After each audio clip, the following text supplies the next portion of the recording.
Hi, welcome to a Life Saving CPR training with me, Logan Bramble. I'm your instructor. Today we're going to discuss the use of the epinephrine pen. This is a first aid skill that is covered in Heartsaver First Aid courses from the American Heart Association, like those that you can get at Life Saving CPR Training. And quickly, I'm going to go through their use today so that you're a little more prepared to use one if you have to. And they're fairly common. Some situations where you might have to use them would be for severe allergies, things like peanut allergies, bee allergies, and things like that. And there's all sorts of other little edge cases. Now, they are prescribed. You should only use the prescribed pen of an individual. And if they aren't aware that they're allergic, they may not have one. So there are edge cases where they may or may not be available. But you want to know how to use them, and they're easy to use. So let me show you. If you find the pen, and you got to identify the needle end and the safety cap end. Now, some real EpiPens will look exactly like this training device. Some will look a little different, but they will all have the needle end and a safety cap end.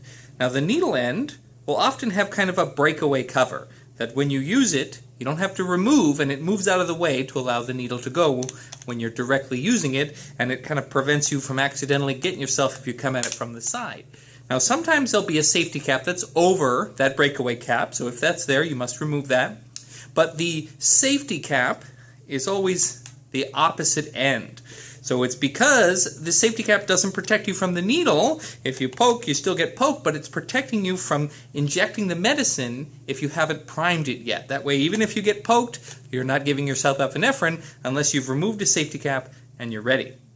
Now, it's a very poor practice to put a thumb over one of the ends. You're very likely to put it over the wrong end, and it's a fairly thick needle, so you don't want to do that. So instead, you want to hold it exactly in the middle, whichever direction is easier. Sometimes it's better in this direction.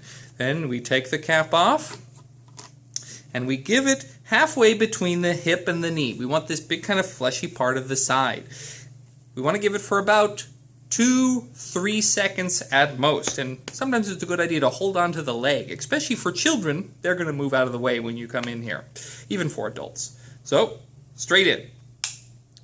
Now, in real ones, there's a pen injector that kind of pushes it through, about 3 seconds. We come straight out. That click for the pen lets us know we pushed hard enough, because it does take a little bit of force to activate that spring injector so that it comes out. If we're a little bit too light, it hasn't injected. So we must push hard enough. 1, 2, 3. We come straight out. If we bend it immediately, you can break the needle off inside the person, and that's not great. Once we've removed it, we want to either have them rub or us rub the site to help to diffuse medicine, get that working there. We want to note the time that we gave this and dispose of it properly. It's important to note the time in case we have to give another injection. And we certainly want to dispose of it properly so nobody accidentally pokes themselves. So that's how you use an epinephrine pen.